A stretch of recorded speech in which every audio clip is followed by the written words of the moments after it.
ඇමරිකාවයි ඉරානයයි ඊශ්‍රායලය අතර තියෙන යුද්ධය නිසා මටත් මේ වාහනේ පදින්න වෙන අන්තිම මාස කීපය වෙන්න පුළුවන්. හේතුව මෙතනින් එහාට අපිට එන බලශක්ති අර්බුදය.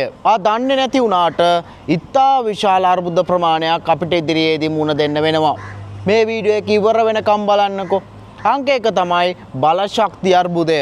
මේ වෙනකොටත් ලෝකයේ ගොඩක් කලාපයන් වලට මේ බලශක්ති අර්බුදය බලපාලා තියෙනවා. ඉදිරියේදී එක යුරෝපයටත් එන්නට නියමිතයි. ශ්‍රී ලංකාව වගේ රටවල් වල මේ මාසයටම 3 වතාවක් ඉන්ධන මිල වැඩි වුණා. විදේශ ප්‍රේෂණයන් විදේශගත වෙලා ඉන්න අයට මෙහෙට මුදල් එවන්නට නොහැකි වී ඒකත් ඉදිරියේදී අපිට ලොකු බලපෑමක් වෙනවා. ඒ විතරක් නෙමේ කෘෂිකර්මයට අදාළ පොහොර ටික ලබා ගන්නට ලොකු අර්බුදයක් වෙනවා. විතරක් නෙමේ උද්දමනය අධික උද්දමනයකට ලක් වෙනවා.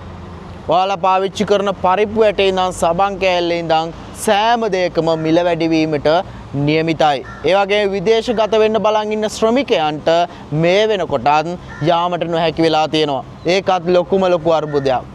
කොහොම වෙතත් මේ යුද්ධය ඉක්මනින්ම නිමා විය යුතුයි. එහෙමත් නැත් මිනිස්සුන්ට සිද්ධ වෙන්නේ ගෙදරට වෙලා ඔහෙ බලන් ඉන්න. ඒක තමයි අපි මුණ දෙන ලොකුම අර්බුදය. අත් බලාපොරොත්තු වෙන්නේ මේ යුද්ධය නිමා වෙන එක නම් අපේ කමෙන්ට් සෙක්ෂන් එකට දාන්න yes කියලා.